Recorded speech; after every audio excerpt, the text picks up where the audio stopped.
Bauman nos dejó un legado intelectual invaluable al abordar de manera crítica los desafíos y contradicciones de la sociedad actual. A través de su concepto de lo líquido, Bauman expone la fragilidad de las estructuras sociales y la fluidez de las relaciones humanas en un mundo caracterizado por la incertidumbre y el cambio constante. Pero su enfoque fue más allá de la mera descripción de la realidad líquida, porque buscó comprender las consecuencias humanas de esto en el estado de cosas.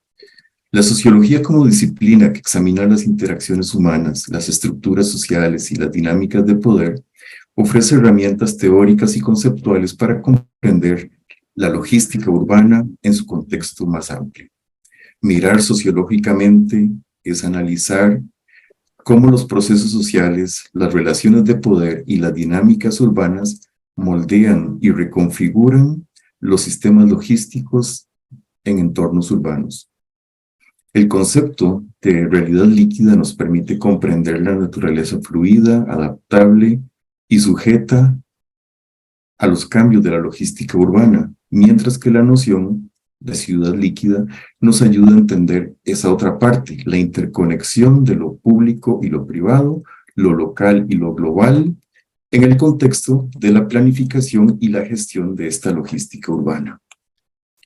Hay varios conceptos fundamentales en sociología que resultan relevantes para el análisis de la logística urbana. Uno de ellos es el campo. Estoy refiriéndome a la teoría social de Pierre Bourdieu. El campo sociológico se refiere a un espacio social en el cual se desarrollan relaciones de poder, luchas simbólicas y se establecen reglas que determinan las interacciones y posiciones de los diferentes actores.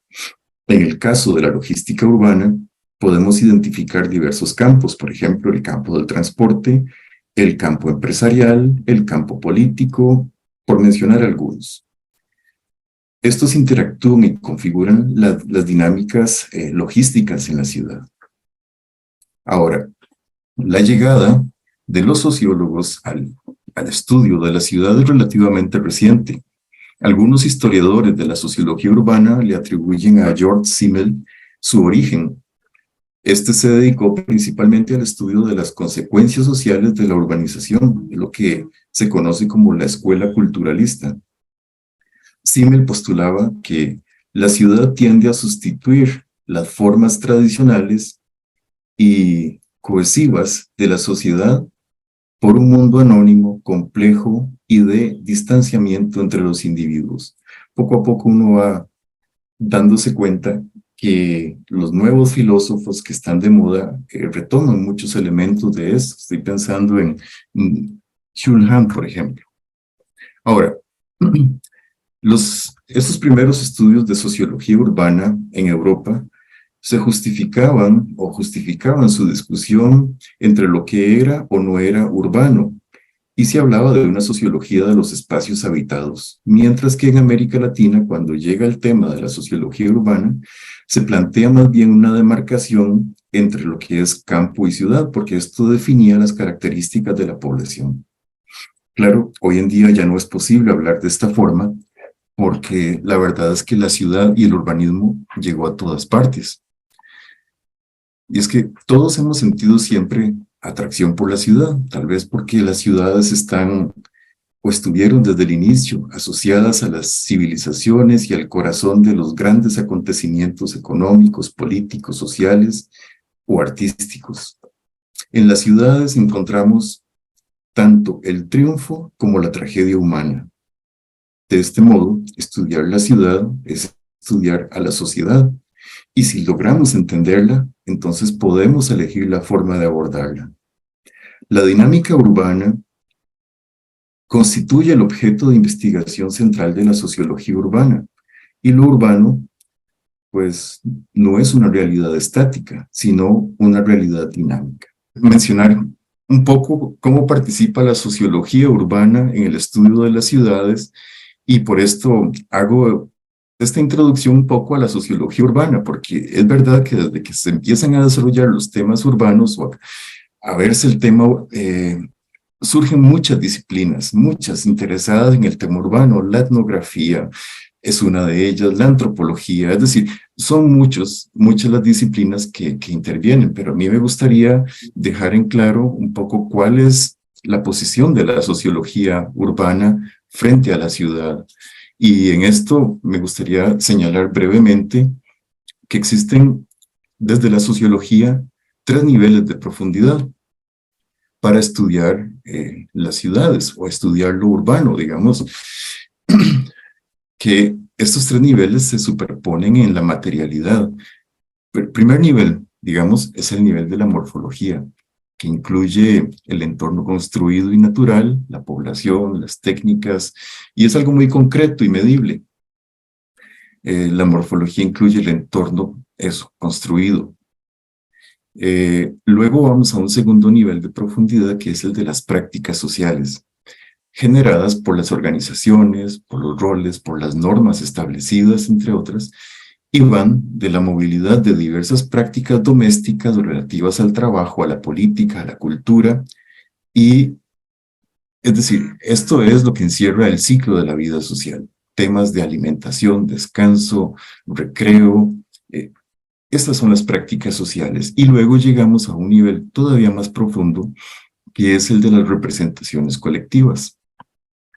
Es decir, es el imaginario, las ideas, los símbolos, las ficciones, las aspiraciones y las identidades o las construcciones de identidad. A veces toman formas concretas de otras culturas. La imaginación colectiva puede tomar formas de novela, de películas, es decir, esos 3 niveles. Pero claro, es que la ciudad se vuelve cada vez un tema más importante y más pertinente en el estudio de cualquier disciplina. Porque si nosotros nos ponemos a pensar que hace 100 años solamente el 9% de la población mundial vivía en una ciudad y que hoy más del 50% vive en un entorno urbano, pues eso ya le da mucha pertinencia al abordaje. Bueno, por ejemplo, el caso de México, que México tiene más, creo que más del 75% de la población viviendo en ciudades. Así es que la dinámica urbana es reveladora de fenómenos globales. La participación creciente del sector privado, por ejemplo, dando forma a la dinámica urbana, privatización de servicios públicos, el poder de las multinacionales sobre el Estado y el ejercicio de la ciudadanía. Hay dinámicas urbanas que deben analizarse como un sistema de lugares, de flujos de personas, de mercancías y de informaciones que siempre está en recomposición. Bueno, exploraremos la logística urbana desde una mirada sociológica, considerando cómo los procesos sociales, las relaciones de poder y las dinámicas urbanas influyen en la planificación, operación, gestión de los sistemas logísticos de las ciudades portuarias de Costa Rica. La presencia de un puerto marítimo en una ciudad implica la necesidad de gestionar eficientemente el flujo de mercancías que ingresan y salen de él. La interacción entre barcos, terminales portuarias, almacenes y centros de distribución. Esto se convierte en un desafío logístico que requiere de comunicación y coordinación adecuadas. Además, una actividad que destaca de manera significativa en la industria es la industria de cruceros, que representa una forma particular de turismo y de comercio marítimo, que influye mucho en la logística urbana de las ciudades portuarias. Y es uno de los temas más importantes en esta presentación. La logística urbana, dicen algunos autores, es el eslabón de la cadena de transporte de mercancías que se sitúa dentro de la ciudad. Su principal objetivo es proporcionar un servicio de aprovisionamiento y distribución tanto a los establecimientos empresariales localizados en ella como al consumidor final. Claro, para lograrlo se apoyan diversos factores, como la planificación del transporte, la gestión de la cadena de suministro, la utilización adecuada de los espacios públicos y la correcta gestión de los residuos. En las ciudades portuarias, La logística urbana juega un papel crucial en la planificación y la gestión de flujos de mercancías, personas y servicios que entran y salen del puerto. La planificación de itinerarios de cruceros, la gestión de espacios. La logística urbana abarca así una amplia gama de actividades que van más allá de solamente la distribución, que normalmente tendemos a creer que funciona así simplemente como un sistema de distribución de mercancías. Además, la logística urbana también puede ser un factor clave para el desarrollo económico, no solo de la ciudad portuaria, sino de la región. Solo para poner en contexto, vamos a hablar un poco de Costa Rica, porque es importante hacer referencia a algunos temas que históricamente han ido evolucionando para darle forma a lo que tenemos en el presente. Digamos que para empezar a hablar sobre Costa Rica o para hacer esta breve referencia al país, partimos de un informe del Banco Mundial del año 2022, en el que destacan que Costa Rica es un país de ingreso medio alto y que experimentó un crecimiento económico sostenido en los últimos 25 años, lo cual, según ellos, es el resultado de una estrategia de crecimiento orientada al exterior, es decir, basada en la apertura a la inversión extranjera, así como una gradual liberalización comercial. Costa Rica ha recibido mucho reconocimiento por sus políticas y logros ambientales que han ayudado a construir esa imagen verde del país. Parte de esto es que Costa Rica es pionero en el pago por servicios ambientales, lo cual le ha facilitado la conservación de bosques y de biodiversidad, convirtiéndolo quizás en el único país tropical que ha revertido la deforestación.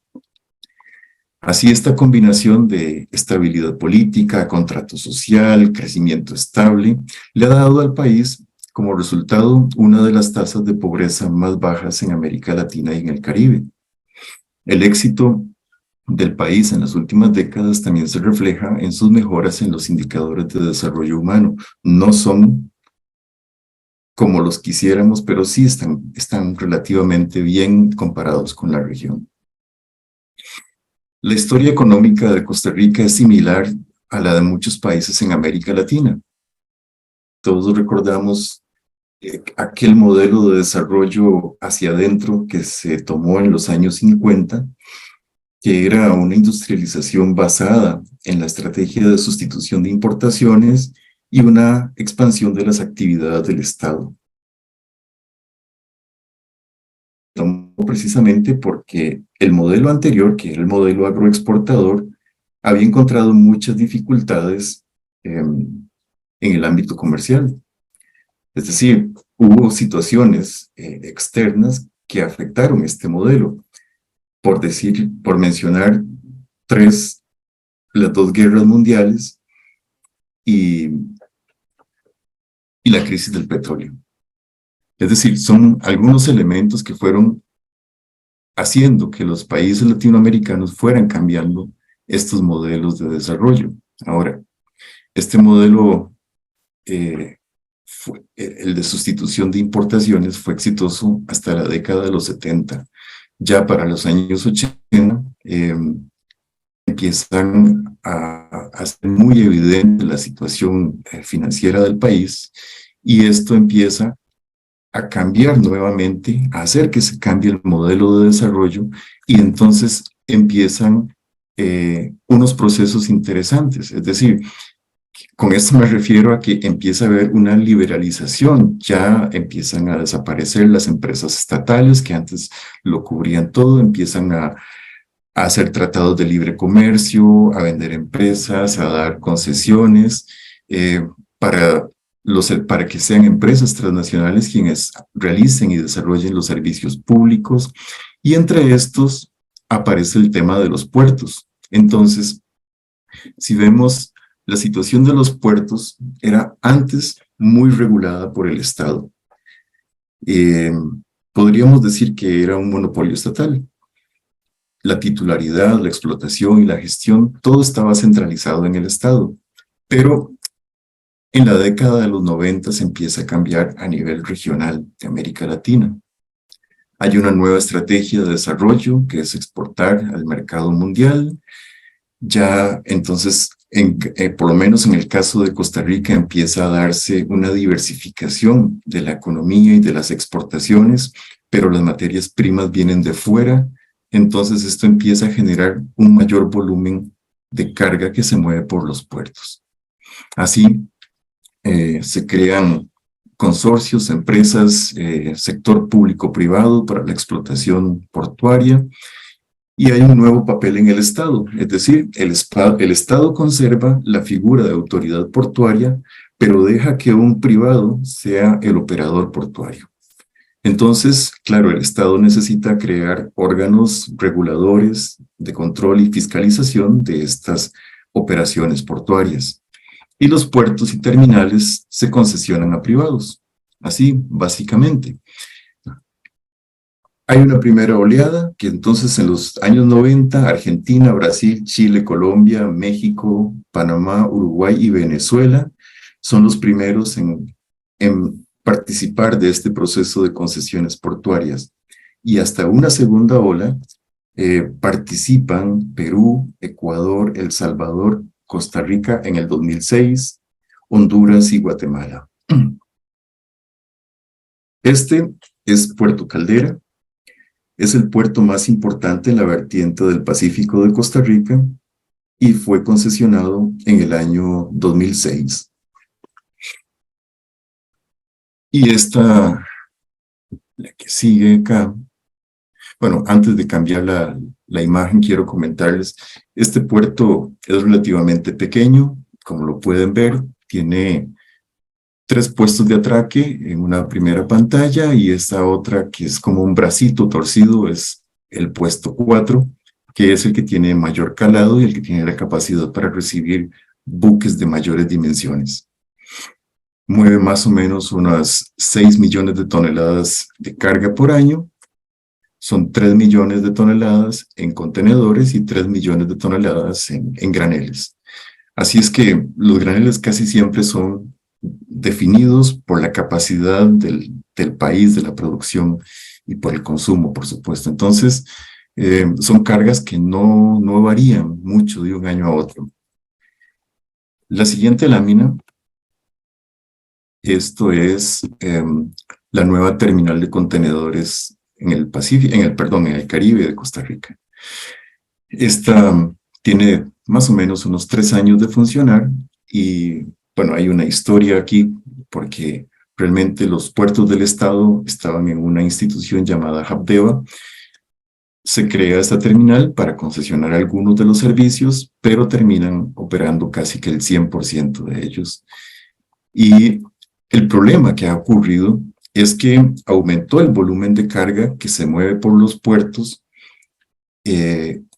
pero no se planificó el tema de la logística y particularmente el tema de la logística urbana, porque todas las cargas que llegan a estos puertos van a tocar de una u otra forma, van a tener un impacto en las ciudades portuarias. Claro que las ciudades portuarias en Costa Rica no son tan grandes, son, digamos, medianas, porque pueden tener máximo de 100,000 habitantes. No estamos hablando de grandes ciudades ni de grandes extensiones de territorio urbano.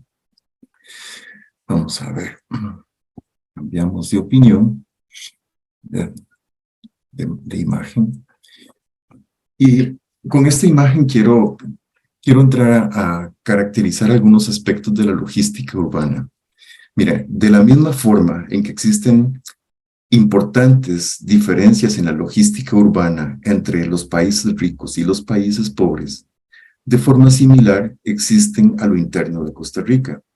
Las imágenes de arriba representan, o bueno, son imágenes de lo que llamamos el gran área metropolitana, que tiene la capital y las cabeceras de provincia. Tiene una infraestructura en buen estado y las fotografías de abajo son tomadas, la de la izquierda en Puerto Limón y la derecha en Punta Arenas, en el Pacífico. Y podemos más o menos tener una imagen de cómo son estas comunidades. De ahí también vamos a entender cuáles son las condiciones en que opera la logística en estos entornos.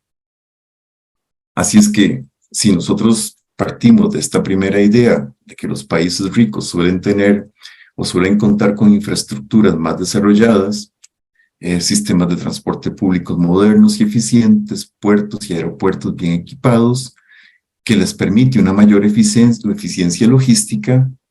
Por el otro lado, tenemos que las áreas menos desarrolladas pues carecen de infraestructura y tienen deficiencias a la hora de operar la logística. Ahora, está claro que en las ciudades portuarias de Limón y Punta Arenas, los agentes de las cadenas logísticas han ido desarrollando estrategias para adaptarse a las condiciones del entorno urbano y obtener los resultados efectivos y eficientes que puedan alcanzar en estas condiciones. Estas adaptaciones no solo son en términos técnicos y operativos, sino también considerando las necesidades y expectativas de otros actores involucrados, como los clientes y las autoridades locales. Por ejemplo, en estos lugares tienen que planificarse muy bien porque no hay muchas zonas destinadas, espacio físico destinado a la carga. Por ejemplo, los supermercados grandes de cadena sí cuentan con áreas de carga y descarga, pero tienen que priorizar, evidentemente, una vista desde el administrador del supermercado, tiende a priorizar los recursos frescos para la mañana, es decir, lácteos, vegetales y carnes se atienden o se reciben en la mañana, y otros productos como refrescos gaseosos y cosas de este tipo, galletas, van llegando en la tarde. Y estos camiones, por supuesto que generan un poco de molestia dentro de las urbes, pero es la única forma de garantizarse el abasto, el abastecimiento de los locales, que al final es para los consumidores, para los habitantes del lugar. Pues entre esas diferencias de contexto, de desarrollo de contexto, podemos seguir la línea de pensamiento y vemos el tema del recurso humano y la seguridad. Hay diferencias también. En unos hay personal mucho más capacitado que en las otras y las condiciones de seguridad pueden variar un poco.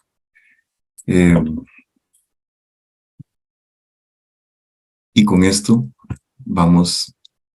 Esto es Puerto Limón, esto es la terminal de cruceros de Puerto Limón, en un día de esos espectaculares para...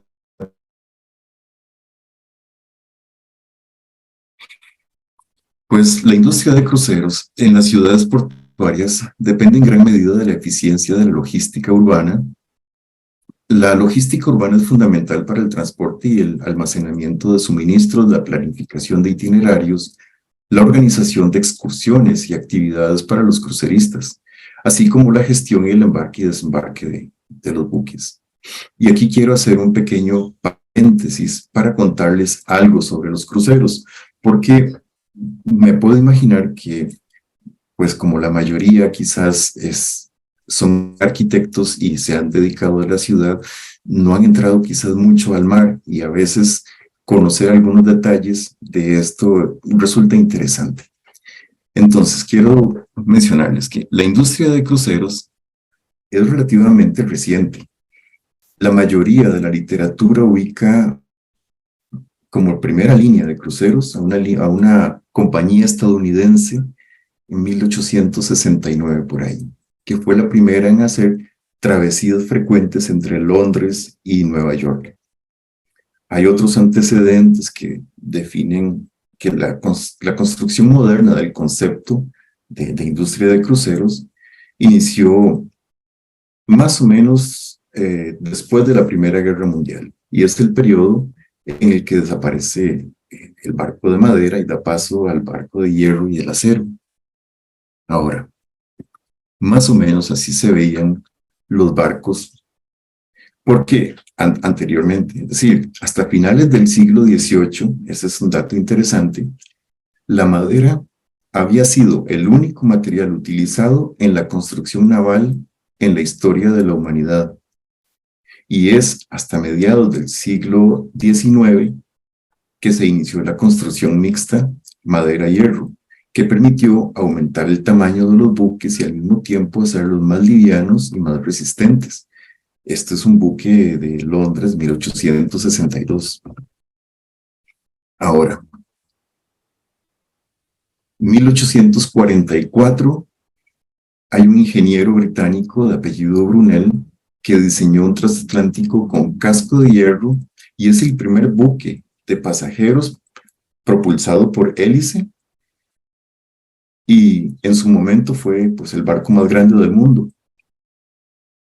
A principios del siglo XX comenzaron a desarrollarse este tipo de buques, los transatlánticos, que son buques de grandes dimensiones que atravesaban el Atlántico en líneas regulares de pasajeros. Es decir, quiero quizás hacer también esta observación. La diferencia entre un buque de línea y un crucero, es decir, entre un transatlántico que hace líneas regulares y un crucero, es que el primero hace un viaje solamente de ida, es decir, puede ser Londres, Nueva York, y el crucero se caracteriza por hacer un viaje redondo. Normalmente funciona de esta forma.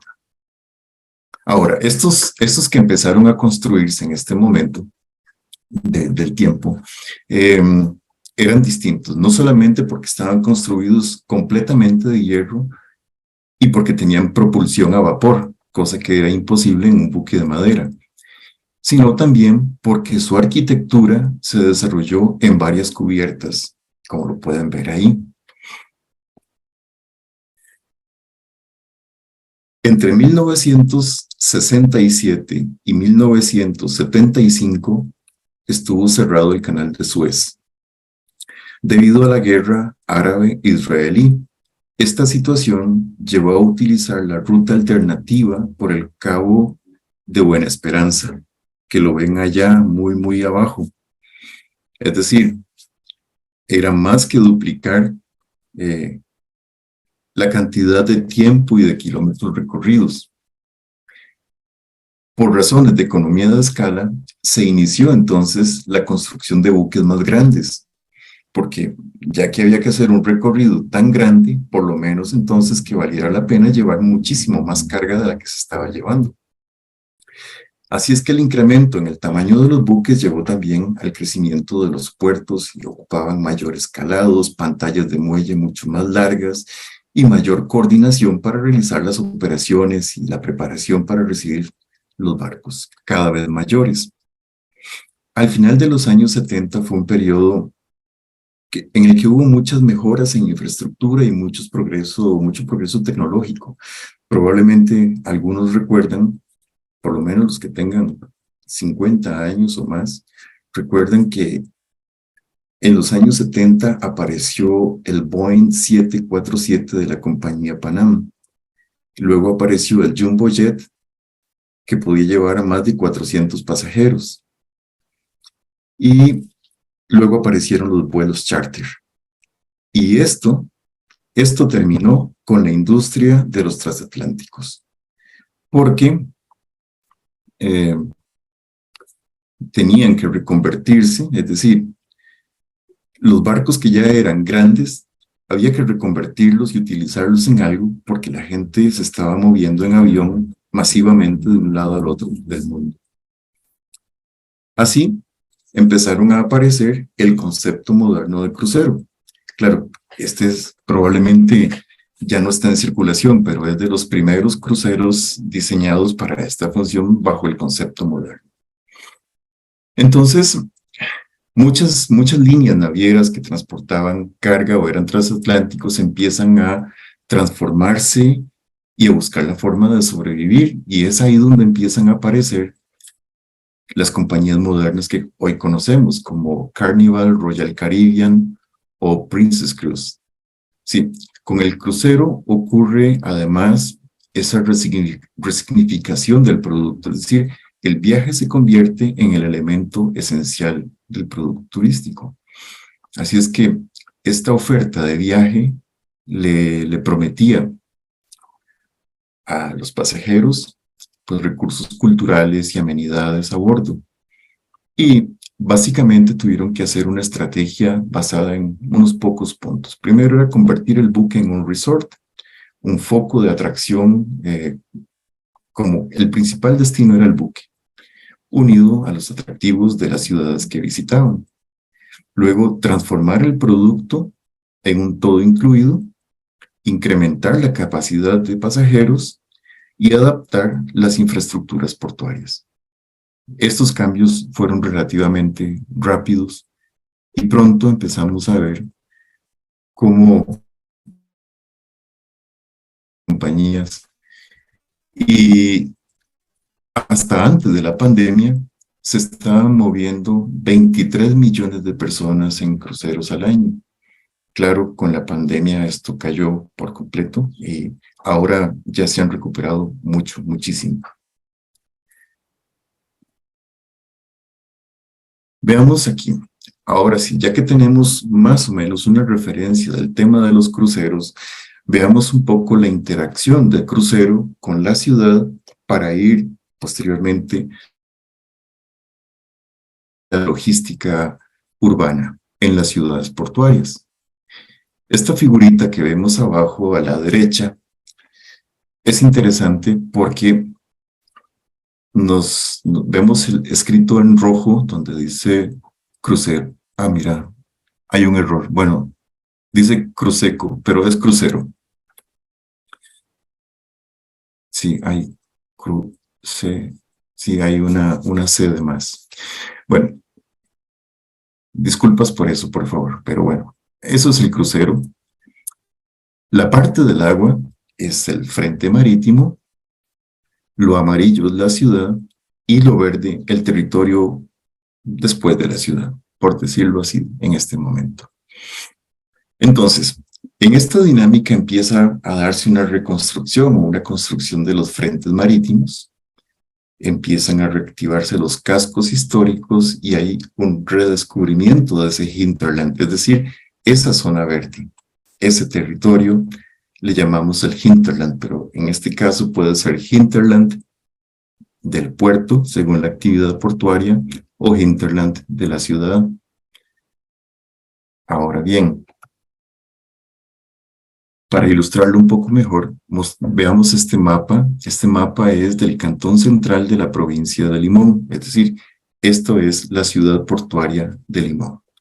Y le puse en colores para irlo diferenciando. La parte azul es el Foreland. El Foreland es básicamente lo que me dice a mí con cuántos puertos está conectado este puerto de acá a través de los buques. Es decir, de qué puertos vienen los buques que llegan acá. Esa es una primera conexión que nos define mucho de los mercados y de la economía que se esté moviendo acá. El otro que está en color violeta, morado, bueno, en realidad es el waterfront y se pintó sobre el agua, tenía que pintarse en el lado adentro. Son, por decirlo así, las primeras hacia adentro. Ese es el frente marítimo y es uno de los elementos más importantes en una ciudad portuaria porque ahí se concentran muchos locales. Abajo está en color marrón el puerto y hay una línea color lila, si la pueden ver, que corta la ciudad, es decir, todo el área, los cuadrantes del área urbana. De ahí hacia atrás puede ser que empieza el hinterland, pero eso hay que determinarlo después, una vez conociendo cuáles son las actividades que se desarrollan. Así es que, pues, a partir de estos elementos diferenciadores en el territorio, la logística urbana incide en la facilidad de conectividad de la ciudad portuaria con esas áreas cercanas o remotas, y de esto depende la productividad y la eficiencia en la industria de cruceros. Ahora, un sistema de transporte eficiente que conecte el puerto con aeropuertos o zonas de hinterland de la ciudad mejorará la experiencia de la tripulación y de pasajeros y aumentará la posibilidad de convertir esta ciudad portuaria en un destino favorito. La logística también desempeña un papel clave en el desarrollo regional y local de las ciudades portuarias.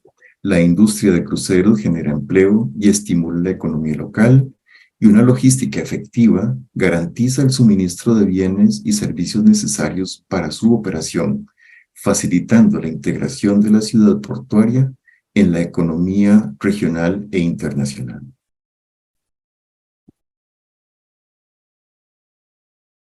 Estas imágenes son de la otra ciudad, la que está en el Pacífico y se llama Punta Arenas.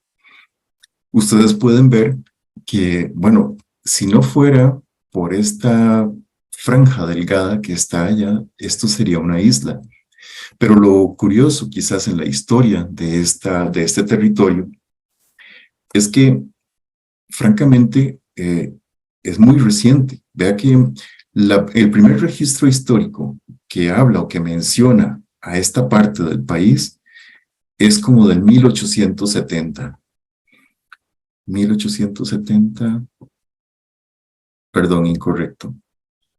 1770, porque en las primeras crónicas del proceso de la colonización española nunca apareció ninguna referencia a este territorio, y en 1770 por primera vez aparece una referencia indicando de que había un barco pirata fondeado acá en esta zona.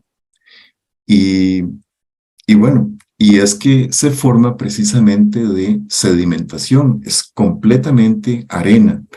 Y este territorio estuvo cambiando de forma constantemente, porque la sedimentación a veces era mayor, a veces era menor. Miren, periodos, por decir algo, como los que nos afectan hoy con el Niño, con mayor sequía, probablemente había mayor o menor sedimentación, porque hay unas cuencas hidrográficas allá atrás, muy atrás, que son las que provocan el arrastre litoral y van generando ese tipo de formaciones. Hasta que no se hizo en los años 60, al final de los 60, estos espigones, no dejaba de cambiar de forma. Pero bueno, eso es interesante sobre esta región. Las terminales de cruceros, acá no se nota tanto, pero si ustedes ven en la fotografía más grande, al lado derecho hay una línea muy delgada, oscura. Esa línea, eso es el muelle de cruceros, esa es la terminal de cruceros. Y pues nos damos cuenta que falta mucho por desarrollar urbanísticamente para tener una terminal, pues, competitiva a nivel regional, pero se está trabajando en eso. Hay algunas iniciativas muy interesantes que quizás ahora podemos revisarlas un poco. Las terminales de cruceros, por lo general, necesitan concebirse como hitos arquitectónicos que le den forma a ese frente marítimo, que le den identidad y que terminen definiendo el skyline de la ciudad. Es importante tener en cuenta, pues por supuesto, que el hinterland turístico definido como el área, eso es interesante, es decir, para efectos de cruceros, el hinterland es hasta donde pueden llegar las excursiones que se le ofrecen a los turistas, a los pasajeros. Y esto va a variar dependiendo de algunas situaciones. Por ejemplo, en este caso de Puerto Limón, tenemos 5 años de que se dio un contrato de construcción de prácticamente la única carretera que conecta Limón con San José, con la capital. Han sido una serie de situaciones que han retrasado la conclusión de este proyecto y lo han sufrido los cruceros y los cruceristas, es decir, toda la industria, porque muchos destinos que se explotaban anteriormente no se han podido aprovechar en estas nuevas temporadas de cruceros, precisamente porque la carretera no tienen las condiciones para garantizar que pueden ir y regresar en cierta cantidad de horas determinadas. Es decir, han empezado a buscar nuevos atractivos mucho más cerca y muchas veces estos atractivos no estaban tan completos porque no eran los principales, no eran donde se acostumbraba a llevar a los turistas y hoy empiezan a emerger nuevas dinámicas en estos lugares que son todavía comunidades menos desarrolladas en infraestructura y, por supuesto, tienen que empezar a trabajar estos temas logísticos, cómo resolver el abastecimiento para cuando llegan grupos de 200 personas, por decir algo. Ahora, voy a comentarles algo de Limón también, con el tema de la carretera. El tema de la carretera no solamente está afectando a los cruceros, sino que está afectando toda la logística urbana, porque hay una comunidad que se llama Limón 2000, que está más o menos a 8 kilómetros del centro, y resulta que quienes viven en Limón 2000 y trabajan en el Cantón Central de Limón tienen una serie de complicaciones porque los autobuses no pueden ingresar por el acceso que tenían originalmente, sino que tienen que ir 8 kilómetros más y luego regresarse para poder ingresar. Es decir, están haciendo un viaje extra de 16 kilómetros.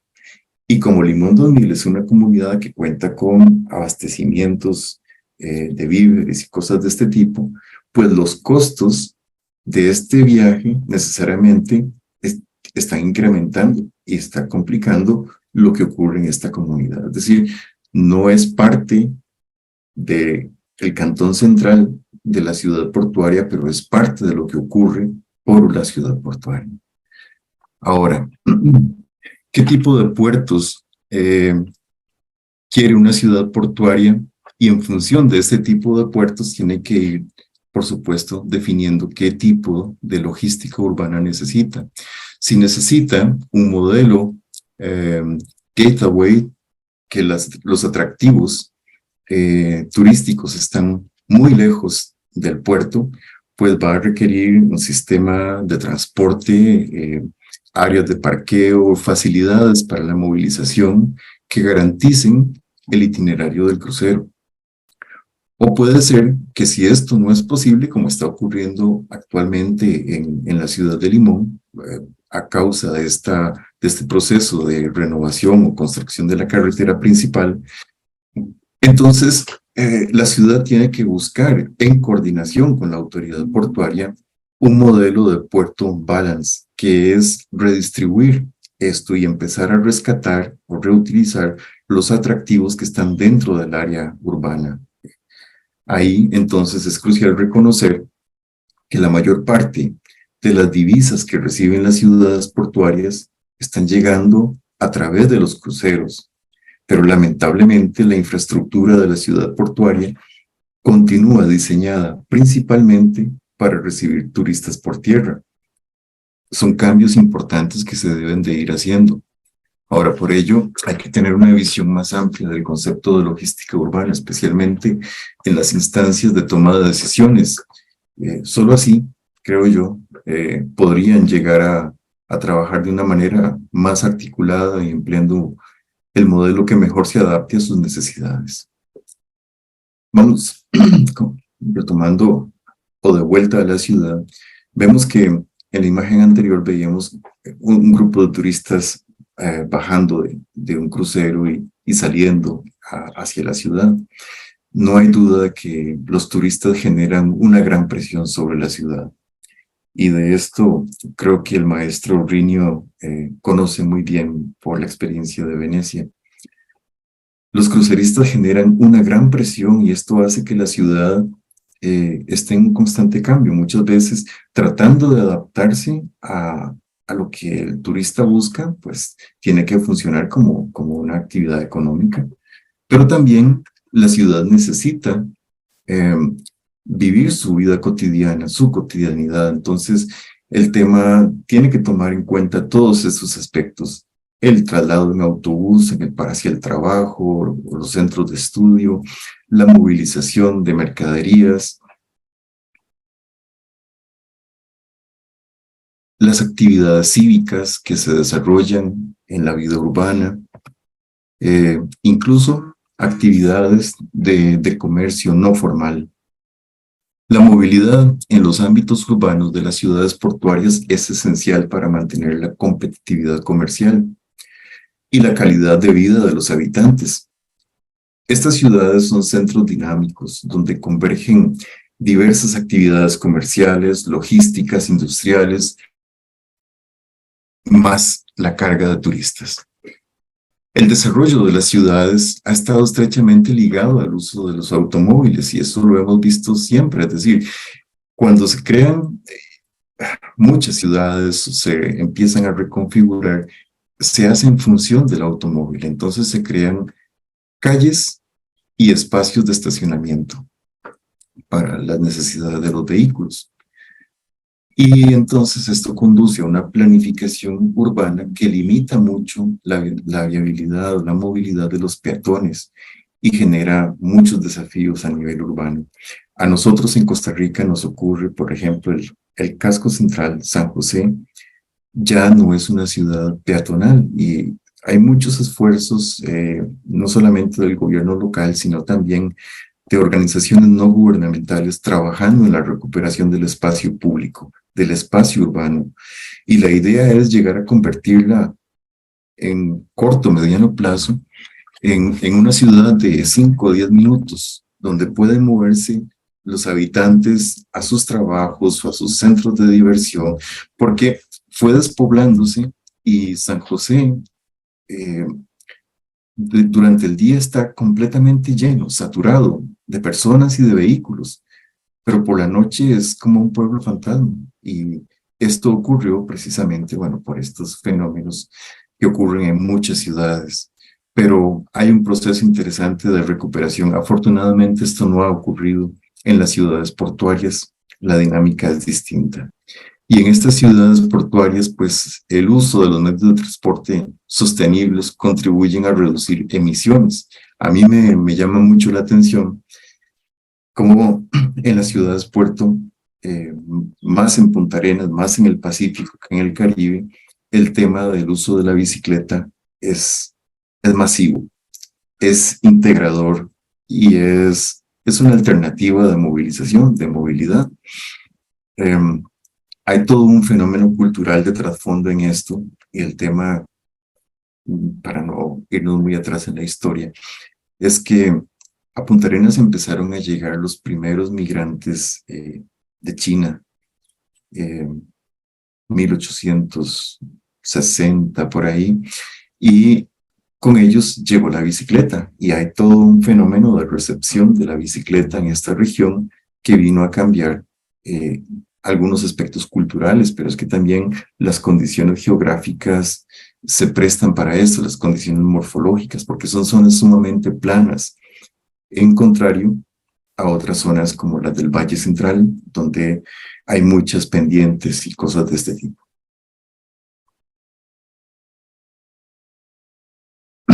Ahora, para mejorar la logística, es necesario implementar algunas acciones que abarquen aspectos de gestión normativa, información, seguimiento, capacidad, sostenibilidad e infraestructura. En Punta Arenas es muy frecuente que se hacen actividades masivas como esto, se llama la carrera de sol y arena. Y en una ciudad que tiene solamente una salida muy estrecha, y cuando llegan grupos tan grandes, la cantidad de vehículos a la hora de la salida se vuelve muy complicada. A veces son horas de saturación vehicular. Así es que no solamente por eventos como este, que se representan con imágenes como estas, sino que en muchos aspectos es necesario establecer esas regulaciones que sean adecuadas, que proporcionen información precisa a quienes participan en la cadena de suministros. Es importante implementar tecnologías, prácticas sostenibles y aprovechar al máximo la capacidad disponible para promover la sostenibilidad y contar con una infraestructura adecuada y flexible. Estas medidas contribuyen a una logística urbana más eficiente, más segura, más sostenible y mejora la experiencia tanto de los actores logísticos como de los turistas nacionales y extranjeros que visitan la ciudad. Las acciones normativas desempeñan un papel fundamental, proporcionarle un marco jurídico necesario para garantizar la convivencia de la actividad logística con otras actividades desarrolladas en la zona. Pero esto recae mucho, evidentemente, en los gobiernos locales y otras instancias de mayor nivel que las articulan. Y por lo tanto, pues deben de establecer normas y requisitos que se deben de cumplir tanto por los agentes logísticos o principalmente por ellos. Ahora, es importante destacar que las normas por sí solas no son suficientes para garantizar el funcionamiento eficiente y seguro de la logística urbana. También se requiere de una buena planificación, de coordinación entre las partes involucradas y de implementación de tecnologías, así como de la educación, y diría también, agregaría a esto que la concientización de los actores es clave.